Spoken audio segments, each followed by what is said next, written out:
Bonjour et bienvenue dans ce tutoriel dans lequel nous allons voir la fonction si imbriquée avec une autre fonction si. Nous avons comme indication qu'il faut faire une remise de 5% pour les grossistes et une remise de 3% pour les détaillants. Si on regarde dans le tableau, on voit qu'on a encore des particuliers. Ça signifie qu'il y a 3 réponses possibles. Les grossistes ont 5%, les détaillants ont 3% et les autres n'ont pas de rabais. Pour pouvoir obtenir 3 réponses, on va utiliser la fonction imbriquée si. En sachant que la fonction égale si permet d'afficher 2 réponses possibles, à chaque imbrication de si, il y aura une réponse supplémentaire possible. En pratique, cela donne égale si. On ouvre la fenêtre des arguments de la fonction. Le premier test logique, donc pour obtenir la première réponse, c'est que si dans le type de client, j'ai grossiste,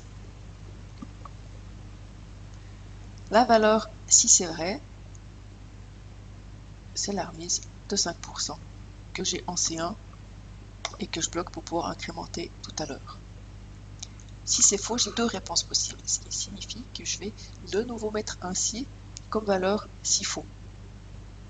Je viens chercher la fonction si directement dans la petite fenêtre ici à gauche. Elle n'est pas dans la liste. Je vais dans votre fonction, je tape si, je fais OK.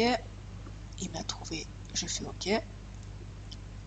Il m'ouvre une nouvelle fenêtre des arguments de la fonction pour ce nouveau si.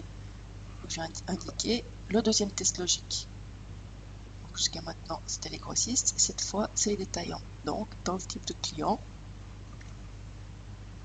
si c'est détaillant, la valeur, si c'est vrai, c'est 3%. Donc, en cellule C2, que je bloque pour incrémenter tout à l'heure avec F4. Et puis, la dernière réponse possible, donc, si c'est pas grossiste ou détaillant, c'est 0% pour tous les autres. Je fais OK et j'ai ma remise qui est indiquée. Je double-clique pour incrémenter. Je vérifie. Détaillant 3%, particulier 0%, etc. La fonction a très bien fonctionné. Merci de votre attention.